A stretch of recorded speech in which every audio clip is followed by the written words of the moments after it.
Assalamualaikum warahmatullahi wabarakatuh. Selamat pagi. Kami dari kelompok 9 mata kuliah Geohistory Offering Day tahun 2018, Prodi Pendidikan Sejarah, Fakultas Ilmu Sosial Universitas Negeri Malang. Pada video ini, kami akan membahas mengenai kajian geohistory jalur perdagangan masa Islam awal di pantai utara Jawa abad 15 hingga 16. Video ini kami buat untuk memenuhi tugas mata kuliah geohistory yang diampu oleh Bapak Blasius Suprapta.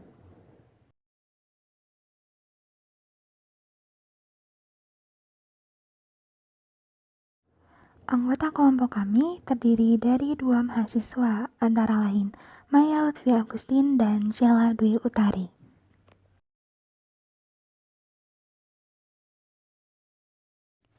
Selanjutnya, yang akan kita bahas pada hari ini antara lain latar belakang, landasan teori, paparan data, pembahasan, dan kesimpulan. Latar belakang. Indonesia merupakan sebuah negara kepulauan yang memiliki luas wilayah laut mencapai 3,1 juta kilometer persegi. Wilayah laut Indonesia terbagi menjadi 3 laut inti, yaitu Laut Jawa, Laut Flores, dan Laut Banda. Secara geografis, pantai utara Jawa terletak di antara daratan Pulau Jawa dengan Laut Jawa. Pada sebelah barat terdapat Selat Sunda dan di sebelah timur terdapat Selat Bali. Pantai utara Jawa membentang di sepanjang Pulau Jawa dari Banten hingga Jawa bagian timur. Pantai utara Jawa juga merupakan muara bagi sungai-sungai yang mengalir di pedalaman Pulau Jawa, antara lain Sungai Bengawan Solo, Sungai Berantas, dan Sungai Citarum.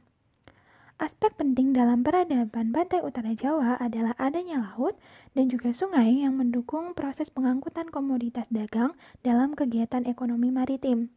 Pantai utara Jawa telah dijadikan sebagai sarana transportasi bagi kerajaan-kerajaan di masa lampau, karena menghubungkan wilayah-wilayah pesisir Pulau Jawa, sehingga menimbulkan berkembangnya perlayaran dan perdagangan.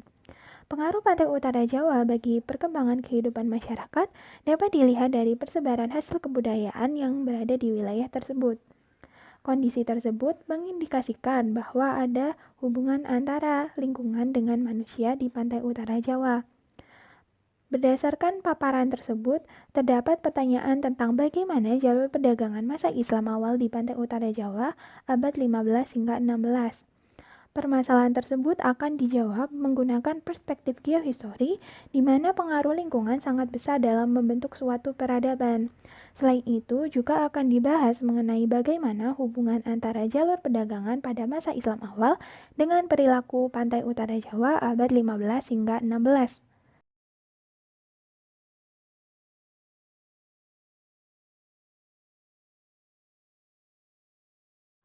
Rumusan masalah yang muncul pada kajian ini antara lain 1.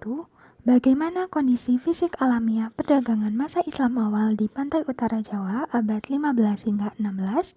Kedua, bagaimana jalur perdagangan masa Islam awal di pantai utara Jawa abad 15 hingga 16? Dan yang ketiga, bagaimana hubungan antara jalur perdagangan masa Islam awal dengan perilaku pantai utara Jawa abad 15 hingga 16?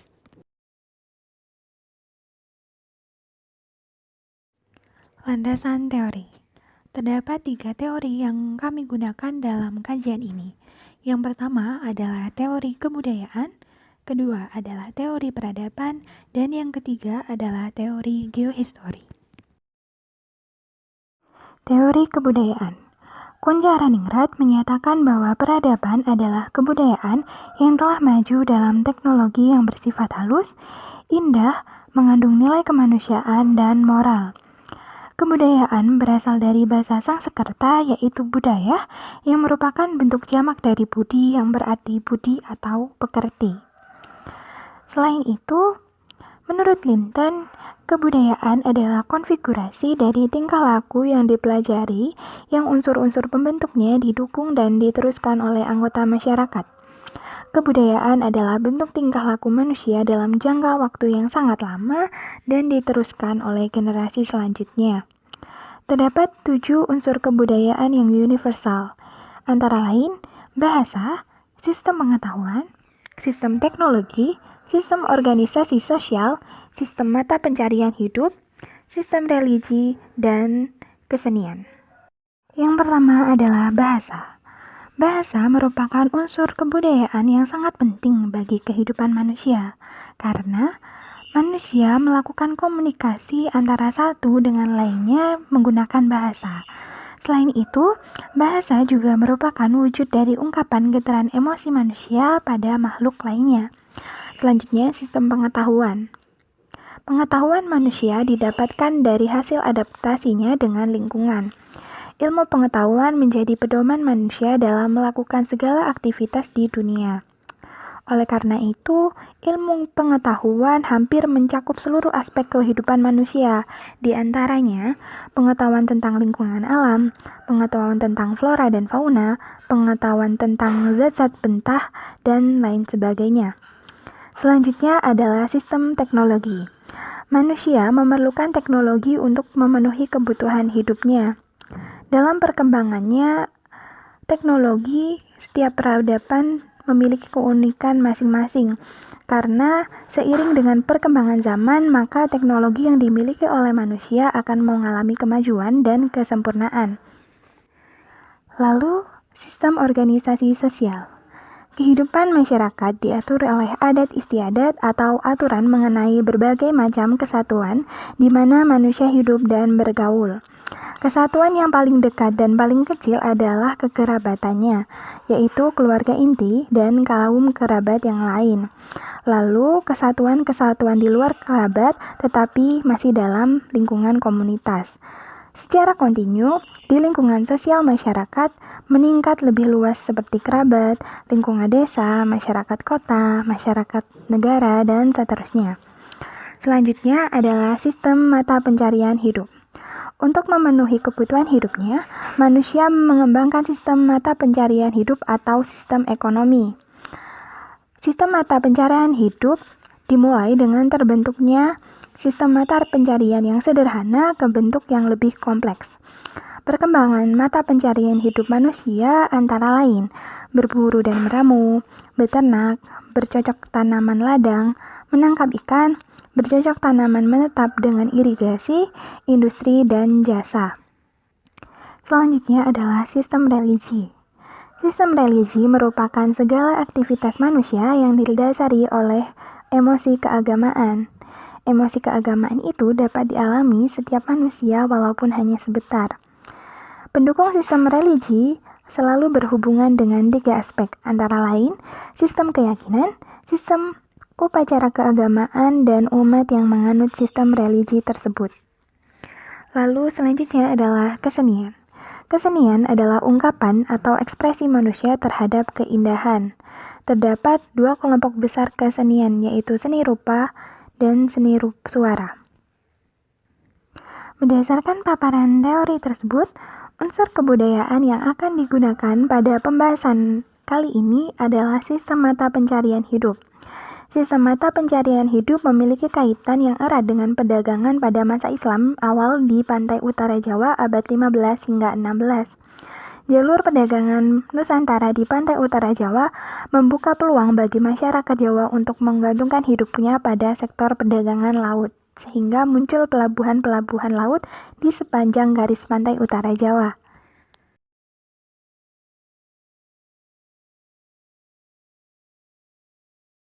Teori peradaban. Peradaban adalah bagian penting dari kebudayaan yang memiliki kemajuan dari sebelumnya. Dimensi peradaban terbagi menjadi 4, antara lain dimensi kebentukan, dimensi keruangan, dimensi waktu, dan dimensi struktural. Dimensi kebentukan meliputi bahasa yang digunakan pada peradaban, agama yang dianut oleh peradaban, ideologi kemasyarakatan, dan rasisme etnisme. Yang pertama, bahasa. Bahasa merupakan sistem yang dijadikan sebagai lambang bunyi dan digunakan manusia untuk berinteraksi antara satu dengan lainnya. Lalu, agama adalah suatu kepercayaan pada Tuhan beserta segala aturannya, utamanya dalam kehidupan sehari-hari. Lalu, ideologi kemasyarakatan. Ideologi adalah aspirasi, paham, dan kepercayaan sekelompok orang tertentu. Lalu, etnis dan ras. Setiap masyarakat memiliki etnis dan ras yang berbeda dan ditandai dengan ciri khas sosial yang berbeda, seperti aspek sejarah, nenek moyang, dan aspek sosial. Selanjutnya adalah dimensi keruangan. Dimensi keruangan adalah wujud fisik suatu wilayah secara geografis. Ruang menjadi tempat di mana manusia melakukan segala aktivitas dengan makhluk lainnya. Dimensi keruangan dibagi menjadi 3, yaitu skala makro, skala semi-mikro, dan mikro. Lalu dimensi waktu. Dimensi ini menjelaskan tentang lahir, berkembangnya, dan akhir suatu peradaban, serta adanya suksesi peradaban serta umur peradaban. Lalu dimensi struktural. Dimensi ini membahas mengenai aspek politik, ekonomi, dan agama. Pada pembahasan ini, teori peradaban yang akan digunakan adalah teori keruangan, dimensi waktu, dan dimensi struktural. Perdagangan pada masa Islam awal dilakukan oleh pedagang internasional di pelabuhan-pelabuhan Nusantara. Perdagangan pada masa itu didukung dengan letak geografis pantai utara Jawa yang strategis, sehingga akhirnya menimbulkan interaksi antar suku, etnis, dan bangsa, dan berpengaruh pada kondisi sosial, politik, dan ekonomi.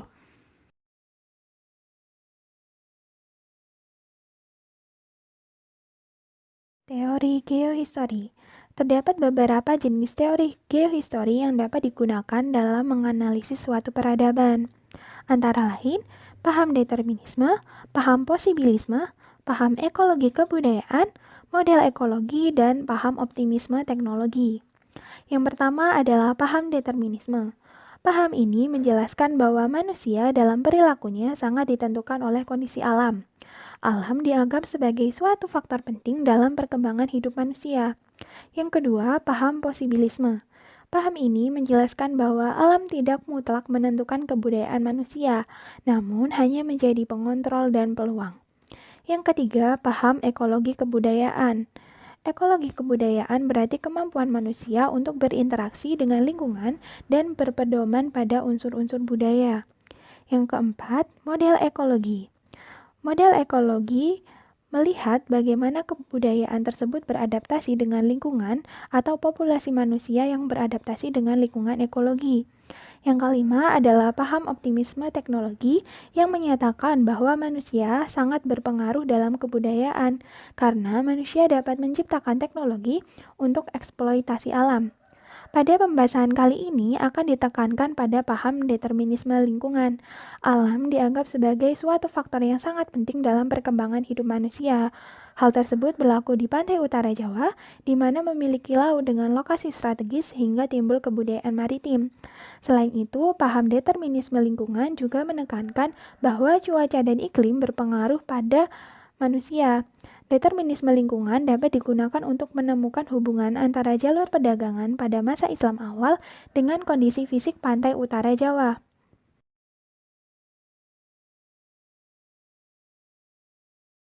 Paparan data. Yang pertama adalah kondisi fisik alamiah perdagangan masa Islam di pantai utara Jawa.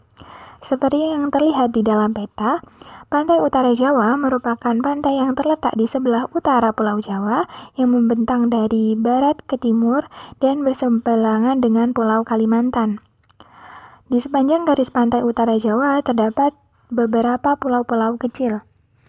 Pantai utara Jawa memiliki kondisi yang relatif bersahabat sehingga mendorong aktivitas perdagangan dan pelayaran pada masa Islam abad ke-15 hingga 16. Menurut Finlay, kondisi fisik pantai utara Jawa sebagian besar banyak ditumbuhi oleh pohon-pohon besar dan juga memiliki kontur yang datar. Pantai utara Jawa juga dapat didekati melalui jalur pelayaran karena memiliki kedalaman yang relatif aman. Lalu, pantai utara Jawa umumnya juga berlumpur dan berpasir. Selain itu, beberapa pantai memiliki ombak yang relatif tenang. Sumber daya alam yang terdapat di sepanjang garis pantai utara Jawa sangat baik sehingga dapat mendorong dilakukannya perdagangan maritim karena menyediakan perbekalan dan juga komoditas kayu yang dapat dimanfaatkan untuk membuat kapal-kapal perdagangan. Selain itu, jumlah penduduk di pantai utara Jawa juga relatif banyak, sehingga menjadi pasar yang baik untuk impor dan pemasaran rempah-rempah bagi pedagang asing. Selanjutnya, jalur perdagangan di pantai utara Jawa bergantung dengan adanya arah mata angin. Seperti yang terlihat dalam peta, kondisi Nusantara yang dilewati oleh garis khatulistiwa menyebabkan adanya pergantian muson. Pergantian muson ini sangat mempengaruhi rute pelayaran dan perdagangan pada masa Islam awal abad ke-15 hingga 16. Para pedagang yang singgah di Nusantara harus menyesuaikan dengan angin muson. Misalnya dari Cina akan pergi ke Nusantara harus menunggu angin dari barat atau angin yang bertiup dari Asia ke Australia. Kemudian untuk ke wilayah India atau Arab maka harus menunggu angin timur atau angin yang bertiup dari Australia ke Asia. Lalu angin musim barat terjadi pada bulan Oktober hingga Februari dan angin musim timur terjadi pada bulan April hingga bulan Agustus.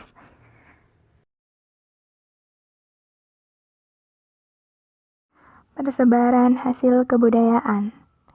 Seperti yang telah diketahui, pada masa Islam awal abad ke-15 hingga 16, masyarakat di pantai utara Jawa umumnya memiliki mata pencaharian sebagai pedagang maritim. Oleh karena itu, timbullah banyak sekali pelabuhan-pelabuhan di sepanjang garis pantai utara Jawa seperti yang terlihat di dalam peta.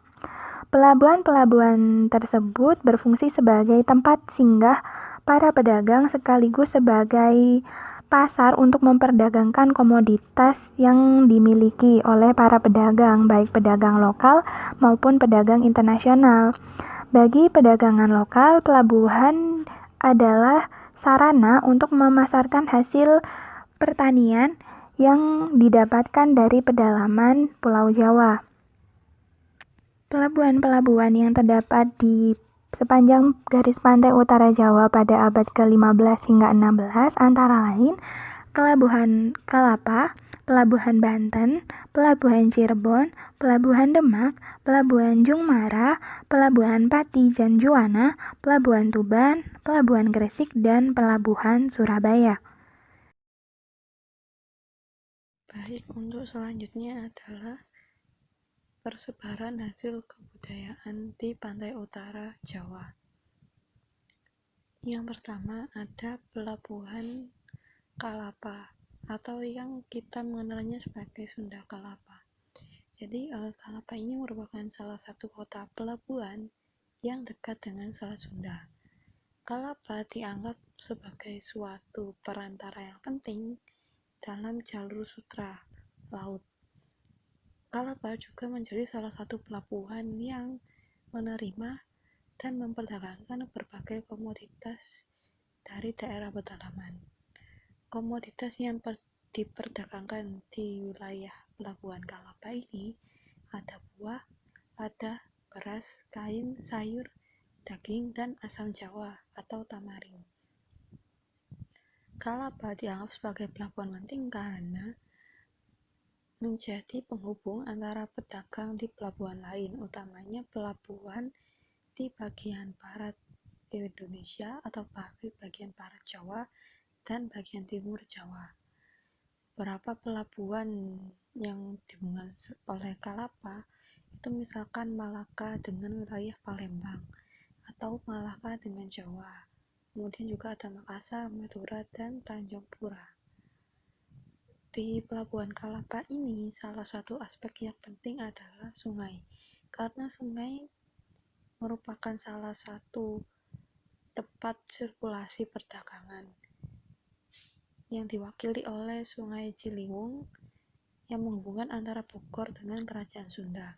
Kemudian ada Sungai Cisadane yang merupakan penghubung antara Bogor dengan Tangerang, dan Citarum yang menghubungkan langsung dengan Muara atau langsung ke pelabuhan Kalapa. Tidak hanya menjual komoditas dagang daerah pedalaman, tapi juga wilayah pelabuhan Kalapa itu juga menjadi tempat impor bagi kebutuhan masyarakat. Jadi para pedagang asing memperdagangkan dagangannya di Kalapa sebagai komoditas impor yang nanti oleh pelabuhan Sunda Kelapa atau pelabuhan Kalapa akan disebarkan kepada masyarakat sesuai dengan kebutuhannya. Kemudian sebagai salah satu kota yang dianggap sangat ramai, maka pelabuhan Sunda Kelapa ini menjadi salah satu daerah yang memiliki kepadatan penduduk yang diperkirakan pada abad ke-15 sampai 16 itu sekitar kurang lebih 15.000 penduduk. Kemudian selanjutnya adalah Banten. Banten merupakan salah satu wilayah di bagian pesisir utara Jawa yang dekat dengan Selat Sunda.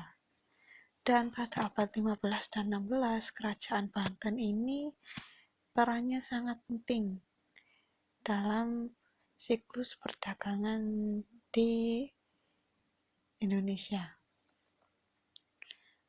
Untuk komoditas yang diperdagangkan itu berasal dari pedalaman, yaitu meliputi lada, pala, beras, dan berbagai macam kain. Dan Banten ini memiliki jaringan perdagangan yang luas, mulai dari Sumatera hingga ke Kepulauan Maldives atau Maladewa.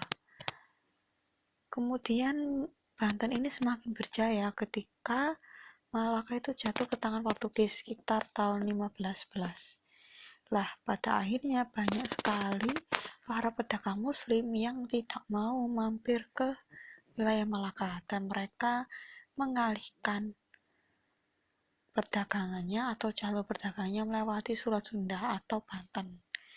Jadi Banten ini sangat diuntungkan pada masa ini, utamanya abad ke-16, karena banyak para pedagang yang akhirnya tidak mau menuju ke Malaka. Kemudian di wilayah Banten itu tidak setiap hari ada pasar, jadi hanya hari-hari tertentu saja, karena setiap komoditas dagang itu memiliki hari tertentu kedatangannya. Kan setiap pedagang itu memiliki waktu tertentu untuk bisa sampai ke wilayah Banten, dikarenakan ada beberapa faktor, antara lain jarak, kemudian juga anginnya. Dan akibat perjalanan yang jauh ini, harga dari komoditas dagang impor itu sangat mahal dan sangat menguntungkan bagi para pedagang. Contoh dari perjalanan yang jauh ini, misalkan dari India itu membutuhkan waktu 30 hari. Jadi, pelaksanaan jual beli barang dari India itu hanya berlangsung pada hari ketika pedagang India ini sudah masuk ke Banten, yaitu sekitar 30 hari perjalanan. Kemudian selanjutnya adalah Cirebon. Cirebon ini adalah salah satu kota pelabuhan yang sangat ramai, utamanya sejak Malaka itu jatuh ke tangan Portugis abad ke-16 awal. Dan Cirebon itu adalah salah satu wilayah kekuasaan Kesultanan Demak yang dianggap sebagai pelabuhan penghubung penting antara Demak dengan pelabuhan lainnya. Komoditas yang diperdagangkan di pelabuhan ini adalah beras, kemudian juga tamarin atau asam jawa. Dan dalam proses jual belinya itu digunakan mata uang yang telah ditetapkan oleh kesepakatan oleh para syah bandar yang ada di wilayah Cirebon. Selanjutnya adalah Demak. Demak ini merupakan pelabuhan yang strategis, berada di dekat Selat Muria kuno yang sekarang sudah menjadi daratan, dan ada juga beberapa sungai yang menghubungkan ke pedalaman. Lah, sebelumnya ternyata Selat Muria ini sekitar pada abad ke-15-16 itu masih bisa dilewati oleh kapal. Jadi banyak sekali para pedagang asing yang mampir ke Demak untuk melakukan perdagangan. Tapi sejak abad ke-17, wilayah Selat Muria ini sudah menjadi daratan dan tidak bisa dilewati. Demak itu adalah salah satu wilayah kota pelabuhan yang tanahnya itu sangat cocok untuk pertanian, yaitu tanah aluvial. Dan hal ini sangat memfasilitasi Demak untuk mengembangkan tidak hanya mengenai kota pelabuhan, tapi juga pertanian. Letak Demak yang berada di wilayah yang strategis di dekat jalur perdagangan memungkinkan Demak ini sangat berkembang dengan pesat sebagai kerajaan maritim dan juga sebagai kerajaan agraris. Dalam kegiatan perdagangannya, Demak itu berperan sebagai perantara dan juga penghubung antara daerah penghasil rempah di wilayah Timur Jawa dengan wilayah barat seperti di wilayah Sumatera. Nah, hal ini sangat menguntungkan bagi wilayah Demak yang berada di tengah-tengah. Kemudian, Demak ini tidak hanya berada di wilayah pesisir saja, tapi wilayahnya juga ada di pedalaman. Lah, salah satu bentuk dari komoditasnya adalah beras, di mana beras ini menjadi salah satu komoditas yang diperdagangkan atau sebagai alat tukar ketika melakukan berdagang dengan pedagang asing untuk ditukarkan dengan barang-barang impor. Kemudian selain beras itu juga ada komoditas lain seperti rempah-rempah, ternak, dan asam jawa. Selanjutnya adalah Jung Mara atau yang sekarang kita kenal dengan nama Jepara. Jadi Jepara ini adalah salah satu pelabuhan terbesar pada waktu itu yang dimiliki oleh Kesultanan Demak. Jepara itu menjadi penghubung antara pelabuhan besar seperti Gresik dan Cirebon. Dan komoditas yang diperdagangkan itu ada beras. Dan mereka ini menjadi salah satu suplai beras terbesar di wilayah Malaka. Jadi sebagian besar ketika melakukan ekspor ke wilayah Malaka itu bisa mencapai 60 kapal jung. Atau kalau kita konversikan menjadi ton itu kurang lebih 15.000 ton. Tidak hanya Malaka, tetapi juga Jepara ini melakukan suplai beras ke wilayah Banten, Kalapa, dan juga Banjarmasin. Pelabuhan Jepara itu berada di wilayah dekat juga dengan Selat Muria seperti Demak, tepatnya di bagian barat Pegunungan Muria dan langsung menghadap ke arah laut. Jadi sangat strategis untuk pedagang asing mampir ke wilayah pelabuhan Jepara. Kemudian selanjutnya adalah wilayah Tuban, di mana Tuban ini juga menjadi salah satu pelabuhan di bagian utara Jawa yang sangat ramai karena langsung berhadapan dengan laut. Dan ketika kapal ini mendarat itu langsung menuju ke wilayah kotanya, jadi tidak masuk ke sungai seperti itu. Kemudian komoditas yang diperdagangkan itu ada beras, rempah-rempah, kayu cendana, garam, mutiara, emas, perak, buah, dan kain. Untuk beras itu Tuban akan melakukan kegiatan ekspornya ke Cina, atau juga bisa dijadikan sebagai alat tukar ketika melakukan perdagangan.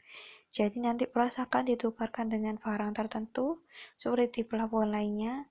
Kemudian barang-barang itu akan didistribusikan kepada masyarakat.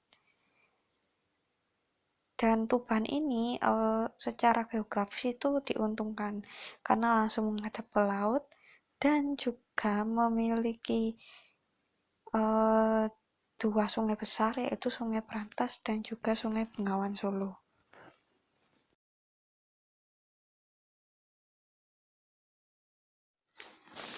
Kemudian pelabuhan selanjutnya adalah Gresik, di mana Gresik ini memiliki kondisi geografis yang sangat-sangat strategis menghadap langsung ke laut, dan dilindungi oleh Selat Madura. Nah, selain itu, Gresik juga dekat dengan delta Sungai Bengawan Solo, yang sungai ini akan menghubungkan Gresik dengan wilayah pedalaman, yang nantinya wilayah pedalaman ini akan melakukan suplai komoditas yang dapat diperdagangkan di Pelabuhan Gresik. Kemudian akibat geografis yang sangat strategis ini, banyak para pedagang asing yang pada akhirnya mampir dan mulai berdagang di wilayah Gresik. Untuk komoditas yang diperdagangkan itu meliputi rempah-rempah, beras, dan kain. Gresik juga menjadi salah satu penghubung penting antara pelabuhan lain atau pedagang yang ingin berlayar ke wilayah Banda itu harus melewati Gresik dahulu. Jadi banyak sekali para pedagang asing yang mampir dan melakukan proses perdagangan di Gresik. Selanjutnya ada Pati dan Juwana lah. Dua pelabuhan ini sama seperti Jepara dan juga Demak, itu dekat dengan Selat Muria juga dan Pegunungan Muria. Juwana itu selalu dipasangkan dengan Jepara karena memiliki kondisi geografis yang menguntungkan, yaitu langsung menghadap ke laut, tidak perlu masuk dulu. Sedangkan Pati selalu dipasangkan dengan Demak karena sama-sama bisa menghubungkan antara wilayah pedalaman dengan kota pelabuhan. Selanjutnya adalah Pelabuhan Surabaya. Surabaya ini dekat dengan menghadap laut, kemudian juga dekat dengan delta Brantas. Jadi Surabaya ini bisa langsung berhubungan dengan wilayah pedalaman untuk proses sirkulasi komoditasnya. Sungai Brantas itu menjadi penghubung antara wilayah Surabaya dengan wilayah pedalaman lain yang komoditasnya akan diperdagangkan di wilayah Surabaya seperti beras, kemudian juga ada yang lainnya yang disuplai dari wilayah pedalaman. Kemudian Pelabuhan Surabaya ini juga sudah mulai memiliki hubungan ekonomi yang positif dengan wilayah Kalimantan, Maluku, dan juga Cina.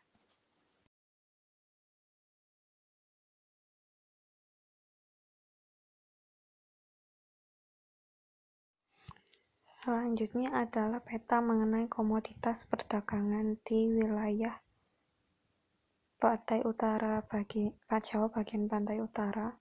Situ sudah dipetakan, bisa teman-teman amati.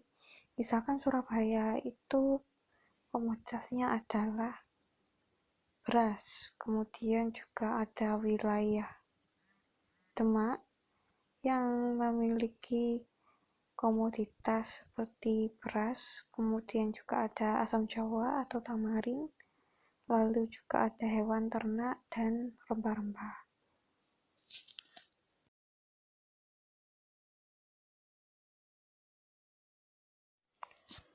Untuk selanjutnya kita akan membahas mengenai pembahasan terkait dengan perdagangan masa Islam awal di pantai utara Jawa abad ke-15-16 dan juga mengenai hubungan perdagangan masa Islam awal dengan kondisi fisik pantai utara Jawa.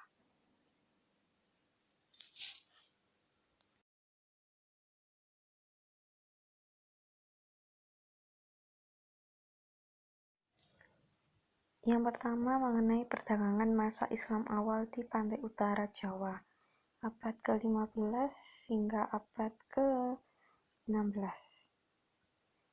Jadi perdagangan masa Islam awal di pantai utara Jawa itu terjadi pada abad ke-15 sampai 16. Di sini kami batasi sampai abad 16. Lah, kenapa kami fokuskan ke pantai utara Jawa? Karena pantai utara Jawa ini merupakan salah satu wilayah yang strategis, utamanya ketika menjadi penghubung antara wilayah barat dengan wilayah timur sebagai salah satu penyuplai rempah-rempah. Dan terkait jatuhnya Malaka ke tangan Portugis, pada akhirnya banyak sekali para pedagang yang tidak lagi melewati Selat Malaka tapi melewati Selat Sunda. Jadi banyak sekali pedagang yang sudah mulai berbelok arah. Pesisir utara Jawa itu berkembang sebagai bandar perdagangan internasional karena posisinya strategis, kemudian juga ketersediaan bahan untuk melakukan perbaikan kapal ataupun buat kapal, yaitu bahan bakunya adalah kayu. Dan hal ini membuat pelabuhan-pelabuhan di pantai utara Jawa itu sangat ramai.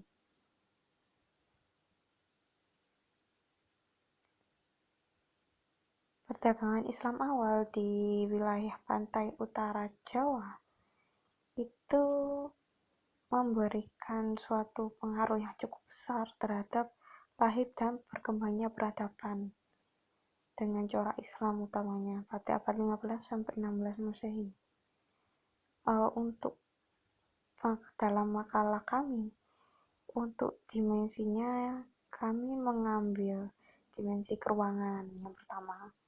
Jadi dimensi keuangan merupakan suatu wujud fisik suatu wilayah yang ditempati oleh manusia dalam melakukan berbagai aktivitas kehidupannya. Dan dimensi keuangan ini biasa kita sebut dengan dimensi spasial terkait dengan ruang. Dan dimensi keuangan ini dibagi menjadi dua, yaitu ada skala makro dan skala mikro. Kalau skala makro itu meliputi seluruh wilayah pantai utara Jawa yang membentang mulai dari barat hingga timur wilayah Jawa. Kemudian untuk skala mikro itu difokuskan pada pelabuhan-pelabuhan yang ada di wilayah pantai utara Jawa, misalkan Gresik, Kalapa, Tuban, Surabaya, itu skala mikro. Skala mikro terkait dengan pelabuhan, karena pelabuhan ini menjadi tempat berdagang, kemudian juga tempat pedagang asing untuk menunggu angin muson, dan juga sebagai tempat tinggal sementara atau permanen bagi para pedagang asing ataupun pedagang lokal. Jadi, pelabuhan itu sangat berperan penting terhadap masuknya kebudayaan-kebudayaan baru yang berasal dari luar wilayah pantai utara Jawa. Selanjutnya adalah dimensi waktu, di mana dimensi waktu ini terkait dengan umur peradaban, yaitu di mana suatu peradaban akan lahir, berkembang, dan berakhir. Peradaban di pantai utara Jawa, utamanya terkait perdagangan awal Islam, itu ditandai dengan pada abad 15-16. Itu banyak para pedagang Islam yang mulai berdagang dan secara tidak langsung juga menyebarkan agamanya di wilayah pantai utara Jawa dan menghasilkan berbagai kerajaan Islam yang mulai berkembang, seperti misalkan kerajaan Demak, Kesultanan Demak, kemudian ada Kesultanan Banten, ada wilayah Giri,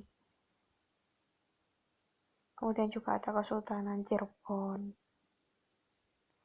Dan pelabuhan-pelabuhan ini pada akhirnya berkembang menjadi suatu kerajaan atau kesultanan yang besar hingga menimbulkan suatu pengaruh yang cukup besar juga bagi sekitarnya.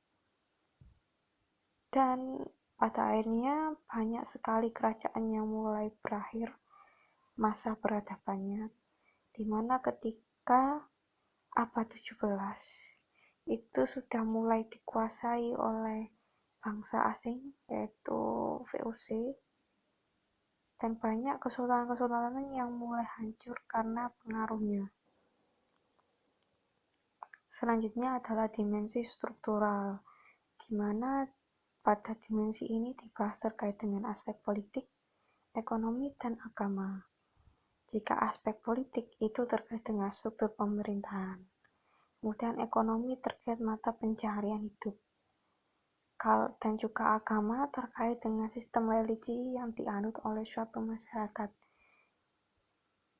Kalau misalkan terkait politik di sini pada masa perdagangan awal Islam abad 15-16 banyak sekali kesultanan yang muncul dengan berasaskan pemerintahan sultan atau Islam, dan juga masyarakatnya juga memiliki peradaban yang berbeda. Misalkan ada gelar sultan bagi raja, kemudian ada babat-babat, kemudian juga ada beberapa tokoh agama yang mulai berpengaruh seperti sunan-sunan. Kemudian terkait dengan aspek ekonomi, di wilayah pantai utara Jawa itu banyak sekali masyarakat yang mulai melakukan perdagangan di wilayah pedalaman melalui pengoperan komoditas ke wilayah muara sungai atau pelabuhan. Kemudian juga ada yang bertani, seperti di wilayah Demak itu juga mereka melakukan kegiatan pertanian. Selanjutnya terkait aspek agama, pada perdagangan awal ini sudah banyak masyarakat dan juga kesultanan yang rakyatnya itu sudah menganut agama Islam, walaupun tidak semuanya menganut agama Islam, tetapi sebagai agama raja itu kebanyakan adalah agama Islam.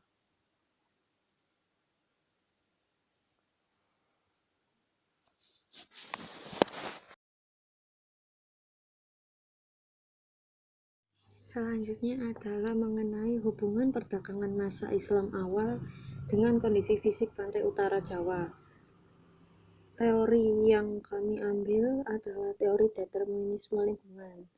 Jadi dalam teori ini, lingkungan dianggap sangat berperan penting, utamanya dalam menentukan aktivitas manusia. Bentuk-bentuk dari lingkungan itu seperti kondisi geografis, kemudian ada cuaca dan iklim, sehingga manusia perilakunya dapat menyesuaikan dari lingkungan tersebut. Pada masa Islam awal, utamanya terkait dengan perdagangan di pantai utara Jawa, yang kami batasi pada abad ke-15-16, faktor lingkungan itu sangat menentukan jalannya aktivitas perekonomian. Hal ini disebabkan karena adanya pelayaran itu ditentukan oleh adanya angin musim atau biasa kita sebut dengan angin muson. Nah, ada dua macam angin yang melewati Indonesia. Yang pertama, angin muson barat atau musim barat itu terjadi sekitar bulan Oktober hingga Februari. Nah, ini dijadikan untuk melakukan pelayaran ke wilayah Samudra Hindia. Atau kalau misalkan dari Cina atau dari India itu ke Indonesia.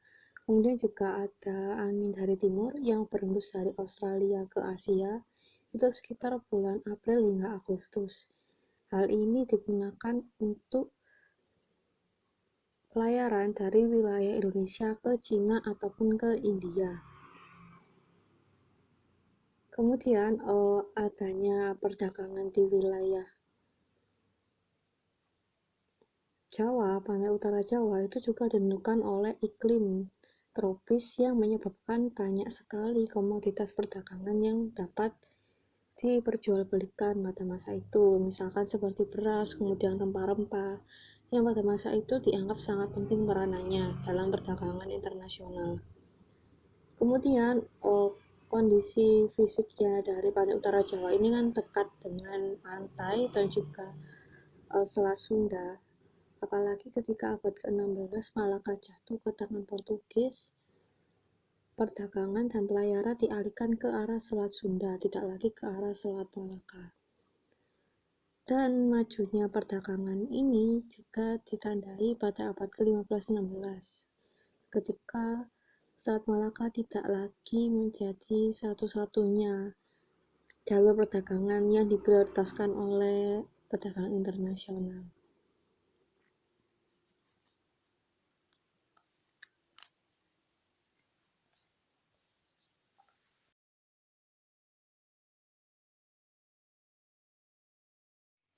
Untuk kesimpulannya, jadi dapat disimpulkan dari presentasi yang kami lakukan ini bahwa kondisi fisik alamiah di wilayah pantai utara Jawa, utamanya pada abad 15 dan 16, itu sangat berpengaruh pada aspek pelayaran dan perdagangan. Nah, hal ini menggambarkan bahwa teori determinisme lingkungan sebagai suatu teori yang menyatakan bahwa lingkungan sangat berpengaruh kepada aktivitas manusia sangat berlaku di wilayah pantai utara Jawa. Pantai utara Jawa yang dekat sekali dengan lokasi Selat Sunda dan juga Selat Malaka menimbulkan banyak sekali para pedagang yang mampir kemudian juga melakukan perdagangan di wilayah pantai utara Jawa. Hal ini semakin diperkuat ketika abad ke-16 awal di mana Selat Malaka jatuh ke tangan Portugis. Banyak sekali pedagang-pedagang muslim itu mengalihkan pelayarannya, tidak lagi melewati Selat Malaka tetapi langsung melewati Selat Sunda, sehingga banyak pelabuhan di wilayah pantai utara Jawa itu mengalami kemajuan yang cukup signifikan. Kemudian terkait dengan bagannya, jadi perdagangan maritim di wilayah pantai utara Jawa itu terjadi ketika kemajuannya itu terjadi ketika masa Islam awal pada abad ke-15 dan 16. Hal ini juga membuktikan adanya hubungan perdagangan masa Islam awal dengan adanya kondisi fisik pantai utara Jawa yang mendukung terjadinya perdagangan tersebut. Dan hal ini dibuktikan adanya catatan perjalanan dan juga beberapa bukti peninggalan lain seperti masjid dan bekas-bekas arkeologis lainnya. Dan untuk hubungan perdagangan itu selalu terkait dengan kondisi fisik pantai utara Jawa yang dekat dengan Selat Sunda dan Selat Malaka. Kemudian pelabuhannya juga berada di jalur strategis, berada di dekat pantai yang gelombangnya tidak begitu deras dan juga tidak membahayakan. Dan terdapat hubungan antara perdagangan masa Islam awal abad 15-16 dengan kondisi fisik pantai utara Jawa.